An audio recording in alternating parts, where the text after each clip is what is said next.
Hello everyone, good evening and welcome to the program.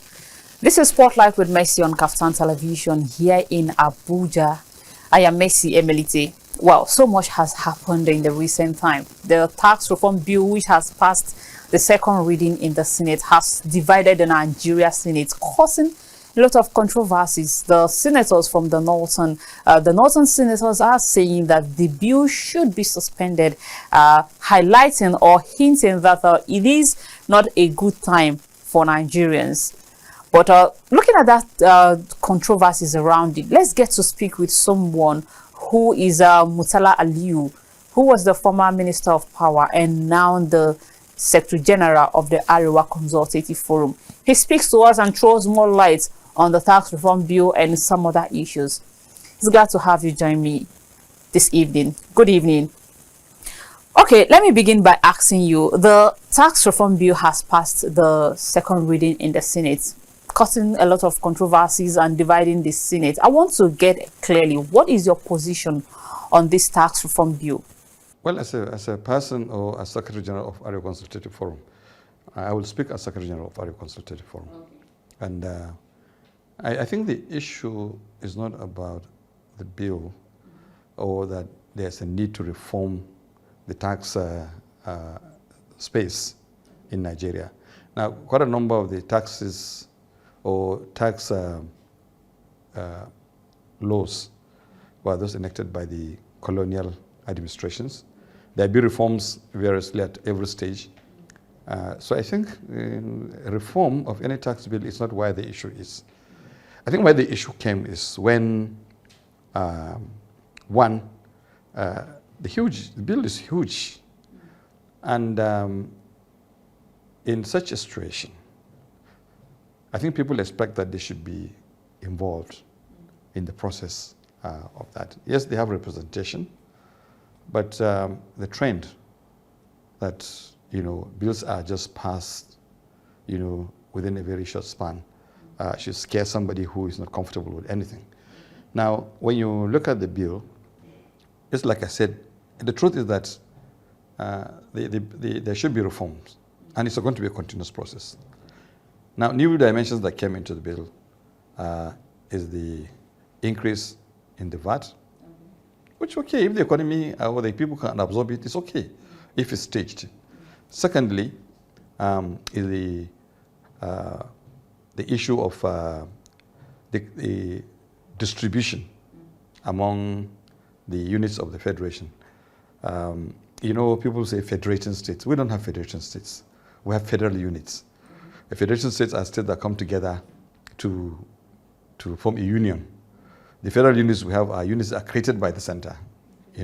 So we have shared arrangement between these units at the center and the units at the subnational level, and also the local governments. Now, the other aspect of it is the proportion to which this bill are going to be, these proceeds are going to be shared. Now, one of the complexity that arose is that when you look at the structure of VAT now, a substantial part goes to Lagos. There's nothing wrong if Lagos earns a substantial part of it. But the issue is that almost all companies in the financial sector, in the telecom, in other aspects, reside in Lagos. Now, if you make a transaction today here in Abuja, or if you go to Oka, or Ngamburu, or Birninjabi, and you make a transaction in any of these banks, the transaction is recorded in the headquarters. So the headquarters that declare the VAT, which means it's now stationed in Lagos. Now, since it's a consumption tax, all I say is that, look, can you put a mechanism where the consumption are recorded where they take place? If I make a transaction here in Abuja, I want it recorded here in Abuja. If somebody makes a transaction in Birnin-Kudu, let it be recorded in Birnin-Kudu. You get the point I'm making. If somebody makes his own transaction in Ogbomosho, let it be recorded in Ogbomosho. Then there'll be no issue. The same thing with telephones. If I make a call in Abaji, VAT should come to FCT. So if those structures are put in place, there is nothing absolutely wrong with giving substantial share to derivation. Okay? But where transactions are warehoused all in one place, even if they take place in other places, I think there is an issue there. So I think these are things that should be sorted out. I read one of the former FIRS chairman, with his own submission, saying yes, he's supposed to build, but the process of implementation should be given a period of time. And I think this is where engagement of the public is important, not just coming and rushing it to. The second thing is that there is this inheritance bill. It's now called family earning bill, and the problem with that is that, look, where inheritance now falls in there, in my own religion, I'm obliged to follow it the way it is. And my own religion is the only thing that God himself shared in the Quran, how it should be done, is inheritance. The moment a person dies, everybody knows what his share will be. So if government will take 60% of that money, the survivors will not have to struggle to survive. But if, for instance, because I understand sometime in 1979, 1975, and when Obasanjo became the president, an inheritance bill act was enacted to a law, and it was 1993 that it was repealed and then replaced with another one. So these are things that can be discussed at the table. Let it be comfortable for me and for you. I'm not saying I want to impose my own on anybody, but I don't want anybody to impose his own on me. So let's look at what is agreeable to everyone, and we go through it. The other aspect of the bill also that has some contention is the issue of degrading the amount that goes to TED Fund, the amount that goes to Naseni, the amount that goes to what do you call this company, the telephone company, NIDA, the IT company. Now, these are federal government agencies, there's no doubt there. And if you go to quite a number of the tertiary institutions, like I said, I've been on the governing council of 3 universities at different times. And I know the role that TED Fund plays in providing infrastructure in those universities. Now, if we have all that money and push it to the students' loan institution, the contention there is that universities will earn through that. There's no certainty that students in one university or another will take as much as others. And what we're saying here is that, look, students even in the developed world, like the US and UK, hardly pay those things. They're always contention. Just recently, President Biden was trying to see if he could write off those loans for students because some take over 30 years to pay. And Congress had not agreed. So we don't want to get into that kind of situation in Nigeria, especially where immediately you graduate, there's no certainty that you can get a job. So, but you're carrying a loan on your head. So certain things need to be thought through. When I said the tax should not be reformed, no, it should be reformed. The tax should be reformed. Our taxation system, I believe, like people say, we are undertaxed, not because people are not suffering, not because people are not under pressure to pay tax, but because there are people that are supposed to pay tax that are not paying. Okay? So there's a need for reform, there's a need for efficiency in tax assessment, there's a need for efficiency in tax collection. And then now we come to the issue of distribution among the national and subnational levels. Okay, now I want to get clearly when you say if the people can absorb it, and some senators some lawmakers who has partially kicked against the bill made emphasis rather on what it said, made emphasis on the timing, the proper analysis, and the rest of it talked about timing. When then is the best time for this bill to be passed? If you earn less than ₦1 million, how do you survive if you earn less than ₦1 million in Nigeria today? So almost everybody is involved in that bill. You see, the issue is that's why I spoke about the issue of assessment. Below. Well, of course, if you earn above and you're supposed to pay tax, you should pay. But I'm saying that which Nigerian does not earn above ₦1 million is surviving? But there are some who earn below And they are surviving. What were the other day? They feed, they pay power bills, they pay water bills, they pay school fees, they have dressing, they eat. And no. You see, let's be realistic about these things. Even those that are said to have earned or to be earning less than a million naira in a month, actually with our level of with the value of a currency today and with the level of survival today, there are very few people that earn below that. So almost everybody will pay tax. The argument that people give is that, look, people are already under pressure economically. So why don't you stage this thing, give it time, or if you're going to pass the bill, say, this becomes effective after this time and so on. When we begin to see the process or the dividend of this effort by government to restructure the economy and people begin to feel comfortable, like government comes out to say, look, just wait, in 2 years' time you will see the benefit. Okay, let's have a bill that will say this will become effective in 2 years or in 5 years or so. I think most people will not be correlating with the bill. But where there is this urgency to pass the bill, it's like, okay, what are you hiding? Let's consult, let's talk.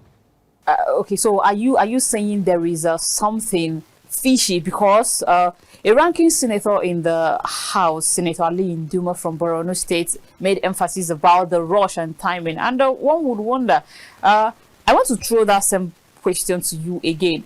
What time do you think is the best for this bill to be passed? Because we've seen experts talk about exempting the poor from this bill.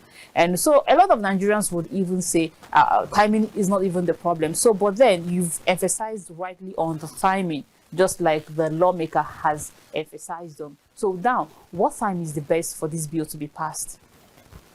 The PIB, because PIA, took almost 10 years. I don't want this to take 10 years, but I'm saying that, look, after a wide consultation, some things are reviewed and so on. You consult all the stakeholders. In the case of the PIA, the international oil companies, the local players, the masses, everybody was involved in trying to do that. I'll tell you one example. One day I was in the National Assembly on public hearing on the Conveyance Act for FCT. The act was that of 1958. It's just been reviewed now. If I'm handing over a property to you, it's the law of 1958 that has been applied, which was really counterproductive. So it takes a long process to transfer titles and so on. So they said, look, let's review it. That took months to be able to get the right, situation. And the act, I believe now it is passed.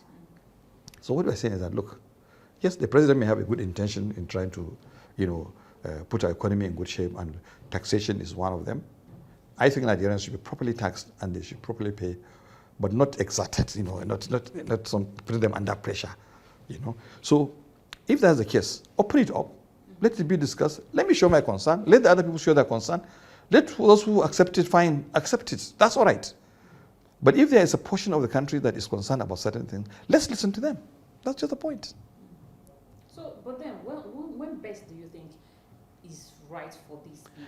If you consult me, and I said, and what I'm saying, me, Murshala, I'm saying generality of us, and we said, by tomorrow we said the bill is okay, go ahead and process it. But if you don't consult me and say, look, let's hurry up and pass it, then we can consult later, I have a problem with that. So the issue is that educate me on the bill. Let me ask questions. Let me understand, address my concerns. So what is it about the fear of the money going to Lagos State? I want to understand. The mistake people made is that it's as if the North. Look, there's nothing that differentiates Yobe State from Oshun or Abia State from Zamfara in this respect. You understand? For as long as if you make all your transactions, they're in Lagos. For as long as when you import something and it comes through the port, the money goes to Lagos or Port Harcourt instead of Aba or Gusau. It's a problem. So people are now regionalizing it. People are now compartmenting some regional issues. It's not about the North. It's about the fact that all states of the Federation need to look at this dispassionately and make sure that they are not changed. It's not after we go now, after a year or two, people come and say, no, we didn't understand it. Why don't you understand it now? Like I said, if I'm convinced, I will be an advocate for it. I'll be done. At this point, you're not convinced. I'm not even going over the concerns that I've raised. Then you're saying that at this point you're not convinced, but there was a town hall meeting on the reform bill about yesterday or so, which where a clear analysis and tax expert has been invited to give their contribution. So, are you saying that you're not fully convinced? I'm not talking about Abuja. I'm talking about wider stakeholder consultation around the country. Why the rush? That's the point. Why the rush? Say to end of December or January, let all locations have their town hall discussion. Let experts come and explain to them. Otherwise, you're going to put their legislators in trouble. Because when people don't understand it, no matter how good the intention is, they get stoned or they get barricaded or they lose their elections because of that next time. So the best thing is let people appreciate it. So that when the legislators are engaging these people, they will be they will speaking from the same voice, or at least they will be on the same page. Like I said, I told you my own concerns. Once they are addressed, I have no problem. I've gone through the bill superficially. I'm not an expert in taxation. I've gone through the bill, and the few things I mentioned are this, and I realize these are some of the concerns that people raise also. So somebody should come and say, look, don't worry about the distribution. That between now and so time, this will be disaggregated, and that if you make a banking transaction in Kaura Namoda, money goes to Zamfara State. You understand? Or if you make a transaction in Ugeli, money goes to Delta State. Period. So what's the fear behind the money going to Lagos State? I want to understand. You see, it's not that the money should not go to Lagos State. If Lagos State earns it. If Lagos State earns it, for God's sake, if there are transactions or there are consumption in Lagos and inside and all parts of the country, it should go to Lagos. But if it's a consumption tax, and I do my consumption in Bauchi and you're taking it to Lagos, how fair is that? Okay, then all right. I have a highlight of the bill increase VAT. The VAT exclusion talked about. It says 27.5 company income tax. It talks about 4% development on companies, a 5% exercise tax on luxury and gaming income, then 5% telecom tax. Now, going by this analysis, do you think it is fair enough or substantial enough? Okay, but then I heard I have given you a breakdown of do you think it is still quite acceptable or it is not quite acceptable to you? You see, for the excise duty, that's where things are manufactured and so on. Like I say, I have no quarrel if you earn it and it's given to you. Well, in another forum I was discussing, and people say, well, some states say they don't like the issue of alcohol, but when the money is shared, it's given to them and they collect. I say, well, disaggregate it. Remove all alcohol money. If I said we don't want any alcohol, take it where it is wanted. Okay, I have no problem with that. But really, the money from alcohol, do they go to some people that are saying they don't take alcohols? But because if you look at it, don't you think, you say you're not a partaker, your religion forbids something, but you partake in the benefit. So now the money, saying they don't take alcohol, what happens to the money that goes to that sector? That is the point I'm making. These are the kind of disaggregation that should take place, so that I know that whatever you earn as tax on alcohol doesn't come to me. I don't need it. Okay? But when I sell whatever it is, or I consume whatever I consume here, please give me my due. That's all. It's about being fair to everyone. So is that the debate around it? No, I'm just giving that as an example, the alcohol issue. I'm just saying that, look, like you say, what's wrong with money going to Lagos? If Lagos drink all the beer in the country, give them the alcohol tax. No problem. You understand? But if I buy, let's say I buy a tin of milk in Abaji, for God's sake, I take VAT, give it to FCT. Or a portion that comes to FCT. So these are the issues. I'm not against any state getting higher or lower. I'm saying that just make it fair, period. All right, I will give you some time to do your analysis and consult tax experts. So I'll definitely come back to you regarding this. But then, talk to us about your forum, which is the Arewa Consultative Forum. You are the Secretary General of the forum. Talk to us about what led to the suspension of your chairman, Mr.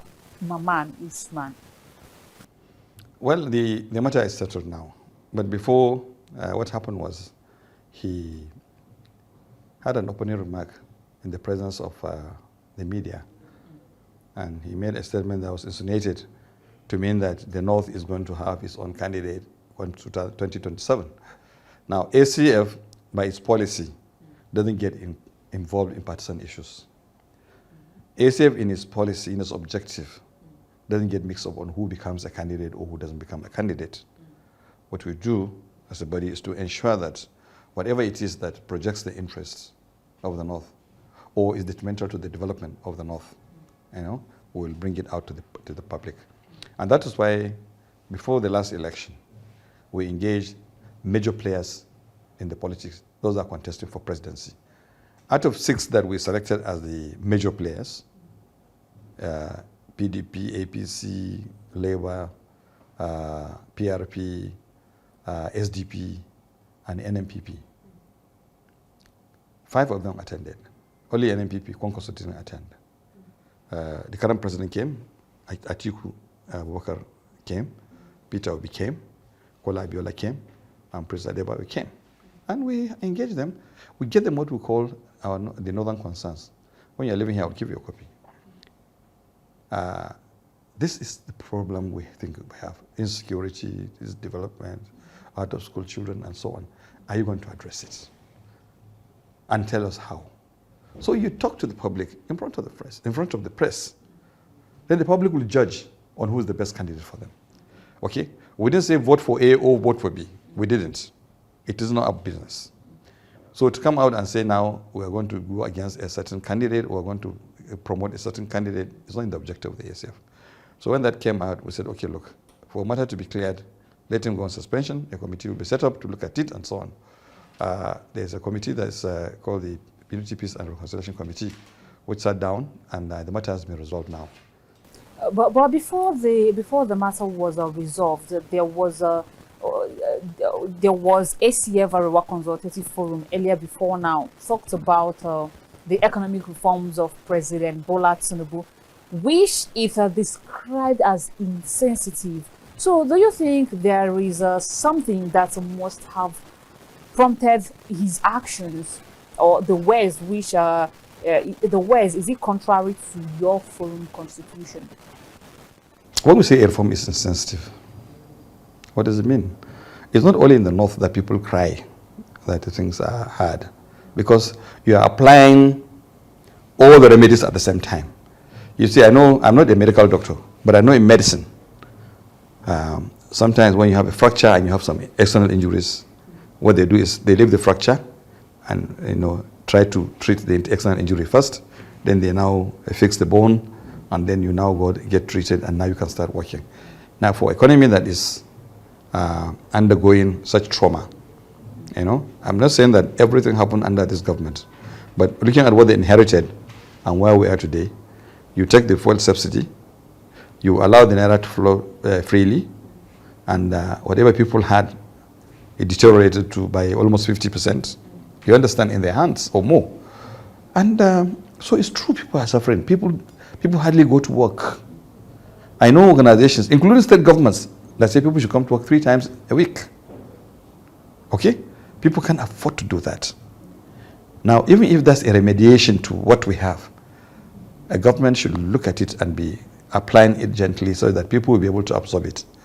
At the end of the day, when we are through with all the reforms, which is supposed to be dynamic anyway, when we are through with the basic reforms, an average Nigerian should be able to go to work, should be able to feed, should be able to send his children to school, should be able to even take a holiday at the end of the year. That is not the case now. So when we are saying that the reform has to take into consideration certain realities on the ground, that's exactly what we are saying. But then I want to understand something. How much support did your forum give President Tinubu? Did you ever support him? No, what we don't do is to come out and say we're supporting A, B, C, D. And what we don't also do is not come back and say we're against A, B, C, D. We don't do that. But what we do, we expose it to the public, and the public will now decide. Okay? And we're giving the government and every candidate that platform. Come and talk to everyone so we can listen. People can listen, and that people can give you the benefits.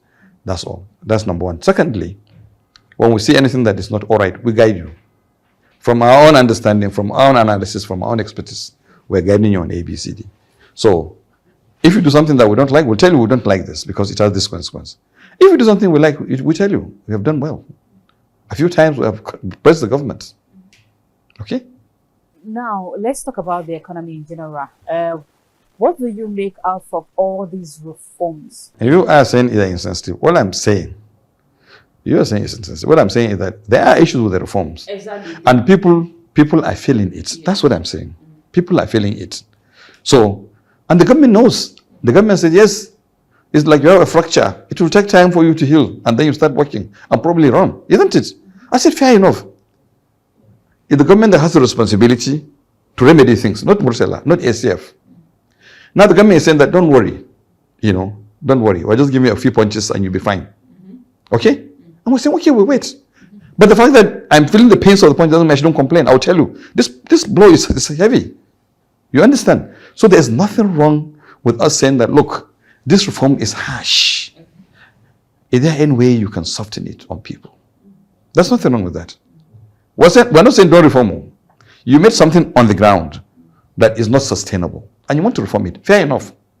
But how you go about it, you should also be sensitive to make sure that at the end of the day, when you finish your reform, there will still be people to enjoy it. Okay, let me get your thoughts or reaction of all these reforms that are taking places. Several times the presidency has come out to say, give the President Bola Ahmed Tinubu's administration more time, that these reforms will yield fruit. But the question around is, are you worried about how much time should this reform or reform policies be given, or to start at least manifesting these reforms? How much more time should we give or should be given for it to start manifesting? Why should I be worried? I'm not the one in charge of reform. They are in charge of reform. So they should be the ones to be worried about how long it will take. You understand? It's not me. The point I made is, look, if you're listening to me, is that, look, the pace of the reform is painful. But then how do you say these reforms, are they realistic enough? I wouldn't know. I am not an economist. A government must have its own analyst to be able to analyze situation and advise them.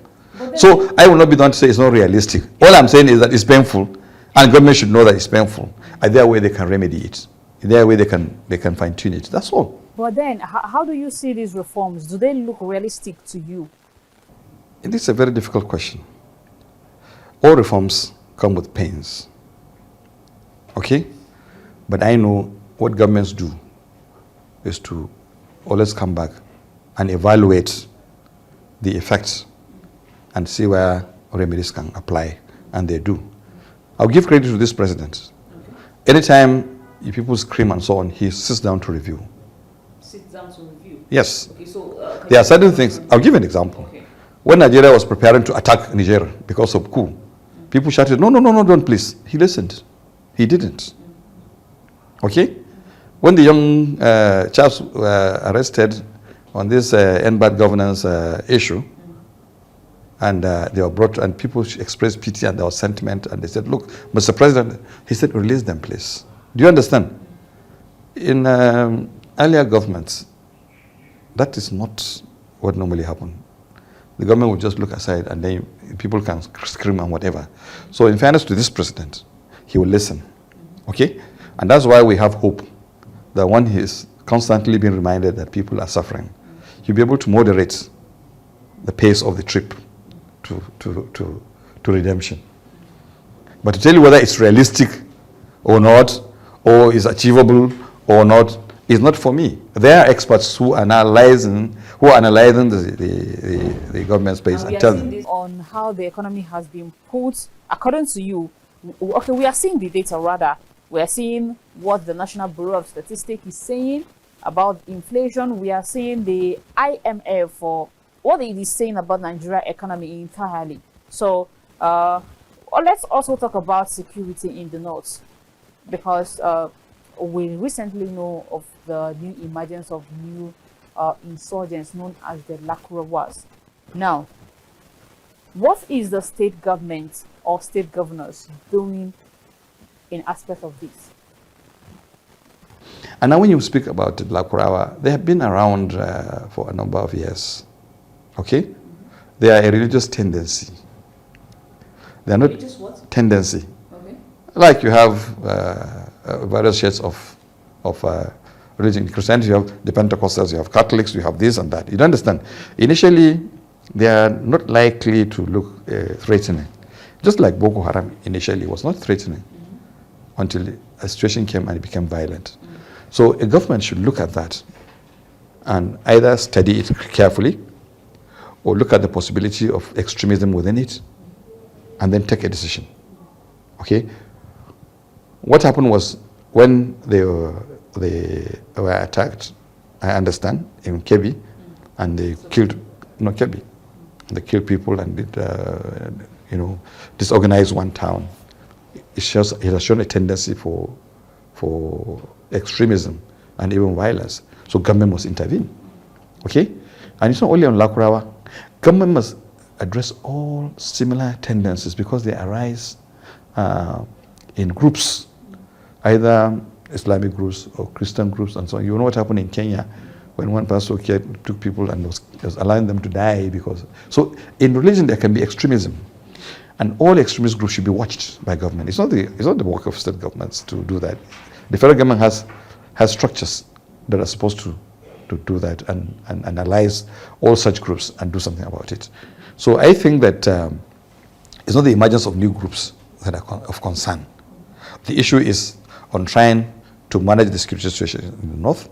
First of all, attack the situation now and reverse it to a tolerable level, and then now begin to now make sure that you don't allow such to occur.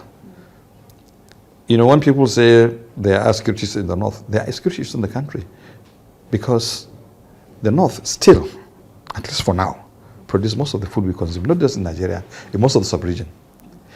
The day they can't go to farm, then you have a problem, not just in the north, but in the whole country. Okay? So government should be concerned about security situation in any part of the country. I was supposed to go for an event in Imo State. Somebody said, don't go. The IPOB will cause a stir and so on. Even the governor goes around in an armored vehicle. So why do you want to go there? It was a burial I was supposed to go to. You understand? So security concern in any location in the country must be given attention, not just in the north. But for us in the north, we're concerned about because some communities have been moved. Agriculture is been slowed down. Mobility between one place and another is being affected. So these are big concerns for us. Before I ask you one more question on this, I want to understand what kind of relationship do your forum, the Arewa Consultative Forum, share with state governors? ASAF is probably the only organization in the north that has chapters in all the states. So we are present at state level. That is one. Secondly, we're in very close contact with the governors individually and with the Northern State Governors Forum. And anytime we do something, like now we have a committee on security that is working. Okay? Quite a number of security experts are there, both security intelligence, diplomatic, sociologists and so on, come together to address the situation from a holistic perspective. When we finish, we're not going to implement it. We don't have police, we don't have soldiers, we don't have anybody. So we meet the governors, and we also meet the National Security Advisor and say, look, this is our contribution. Do something. So we engage the governors. We engage them not just on security, on the economy, on whatever. We engage them. We engage them on the tax issue. But then looking at how long these Lakurawas have been, according to reports, these people or this set of group have been around for 6 years. And I am trying to understand the security borders, or can we, is that a way, or is that telling how porous our security borders are? You have to understand the complexity in the Sahel region. Okay? Northern Nigeria is central to Sahel region. And there are people cutting across from Senegal through to Sudan, Central African Republic, Chad, and so on, okay, that have one form of blood relationship or another.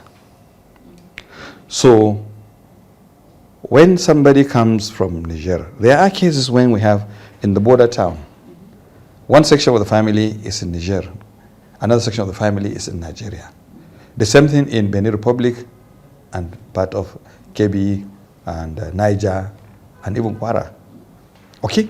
The same thing in Adamawa, where you have people from Cameroon who have blood relationship in Nigeria, Banki in Borno, and so on, and so DeFi in Chad, So these are some of the challenges we have. So the fact that I just look at you and you're coming from Mali, doesn't mean I should send you, because you're coming to your blood relation here. Now the problem comes when a group becomes an extremist group. Before even they become a terrorist group, when a group comes and becomes an extremist group. When Lakura came, they were not violent. They were helping the community. They were supporting them.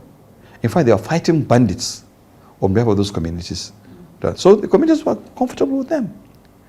Now it's a failure on our intelligence not to have noticed that that group was having influence over communities, because that's even more dangerous than taking arms and shooting, because by the time they get the minds of the communities, there's a problem.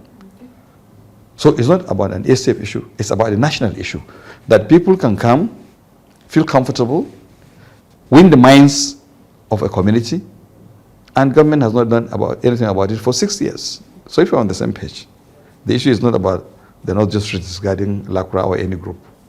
Groups like that will emerge from anywhere. When the southern Cameroon, the English-speaking part of Cameroon started, they were watched in the whole country. They were in Calabar. They were, they're having their base here. And it was when they started using Nigeria to launch attack on Cameroon that Nigeria acted. But before then, they were in Calabar. They were around. They were in Ikom. They were in many places, and they're doing businesses. Like if you go to Ikom, you find people who are on the side, on the Cameroon side, who are also part of Nigerian, have Nigerian families. If you go to Calabar, people take the boat, just go to Douala, come back, and so on. So these are some of the challenges in Africa. And as a country, we should look at it as a national issue. Okay, yeah, we agree that security is a national issue, but we cannot deny the fact that when we talk about this issue, it is more present in the north. Now, your forum, which is the Arewa Consultative Forum, what role is your forum playing to address this insecurity? I just told you that we had a security committee that just finished their job now. We're going to meet the governors and national security advisor. It's a comprehensive compodium on the security issues, the challenges. Well, you have spoken so well, but before we go, our country has gone into traumatic time. Like, I want to borrow your word, like you said. So many things have gone wrong. We talk about power sector, subsidy removal, businesses going down the drain, manufacturing companies closing up due to power supply. And this is an economy we are trying to revamp. But due to electricity problem, we've seen businesses that are supposed to help revamp the economy go down. So I want to understand, as someone who has been in that sector before, as a former Minister of Power, what do you think is actually wrong with our power sector? I'm glad you said that things are going down, businesses are going down. So it's just the ACF saying that the economy is insensitive. Now the point is, look, for the power sector, I left the ministry over 21 years ago. But I can tell you not much has changed in terms of our mindset. There are a number of reasons on why we are not getting it right up to now. Okay. Number one, we're not generating enough power centrally. If I'm running on generator or on solar, I'm also generating power, but for my own direct consumption. Okay? So we're not generating enough to cover the whole country. If we said Nigerians are generating 4,000 megawatts or so, it's not true. Nigerians are generating maybe over 20,000 megawatts, because my generator runs, my inverter runs, the other persons also run. Some businesses are running on power, direct power. If you go to Abajana Cement or Dangote, if you go to the Dangote refinery and so on, they all have their power plants. If you go to Alscon, the aluminum smelter company, if you go to Ajakuta, there's over 110 megawatts power plant. Quite a number of power plants are there, and they can generate. So one aspect is that we should increase generation to be able to make the country abundant. Two, the transmission of the energy is weak. It's still weak, the central transmission. So if we want to have a pool where we transmit around the country, we still have a weak structure. For instance, the line that moves from Oshobo to Kaenji, from Kaenji to Shiroro, Shiroro, Kaduna, Kano, or Jos, and so on. They are all single lines. So anytime there's a problem in one location, the whole area becomes blank. We need to have a structure, a transmission structure, that will be in a web form, where if there is a problem here, you can isolate it and supply through another means. That has not been done, which will require substantial investment. And because it's a transmission, it's just a transport system, the only people that, or the only institution that can do that is government itself, to invest heavily on transmission. Then strengthening the transmission also require transmission power stations. Substations are supposed to be there to support the transmission. They are not there, they are weak, and they're very few. I'll tell you, in the whole north, there are only 3 power transmission plants. In the whole of North? Yes. Lagos has 6. Okay? So, if you want to supply the whole country and make production all around the country and not choke up one place, then you have to strengthen the infrastructure around the whole country to make sure that, the processing, value addition and so on take place around the country. Then we have a stronger economy. Then we have a stronger and more competitive economy. The third aspect, and the third one too, is the issue of distribution. When the distribution companies were going to be sold by government, it came immediately after the telecom. And people saw the profits, the benefits in buying the telecom companies. People who are not expert in the field went to buy distribution companies. Only to find out that that's not the case. Because in distribution, I'll give you just an example. If you go to Onitsha, I don't know if you know Onitsha town. No, you can be from there, but you don't know the place. It's an old city, and you have transformers, distribution transformers, you have cables and so on. Some of them are over 40 years old. And most of them are running by the grace of God. So anybody who buys the transmission and the distribution infrastructure in that location should be able to know that he's going to change most of the transformers in Onitsha. He's going to change most of the cables. He's going to change a number of things. So they didn't foresee that they're going to invest substantially, considerably into this distribution infrastructure. That's why we have a weakness. So even when you supply them with the power, they will not be able to share it to people to consume.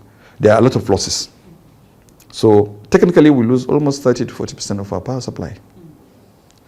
Then we'll come to the last part, again, which is fundamental, the commercial losses. A number of people are not paying the correct amount. Some are using the meter, prepaid meter. Some are using the estimated meter. So you find that in my house, I spend about 600,000 a month.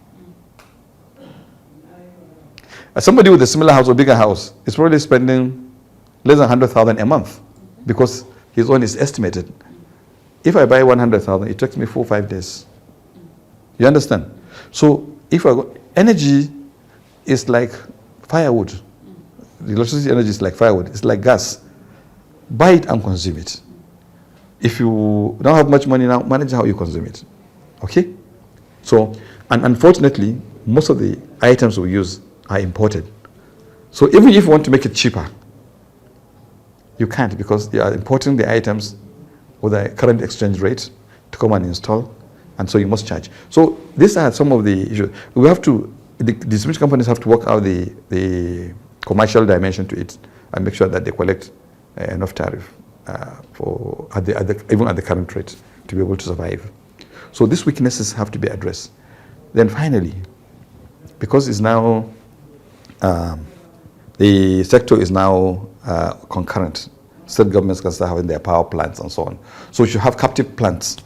A state government that wants industries can have a captive plant in a location where industries can spring up and so on.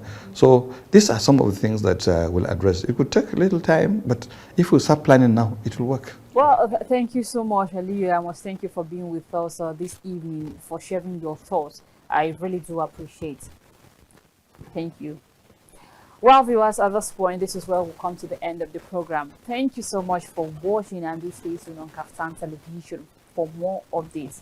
May God bless the Federal Republic of Nigeria. I am Messi Emelite. Good evening.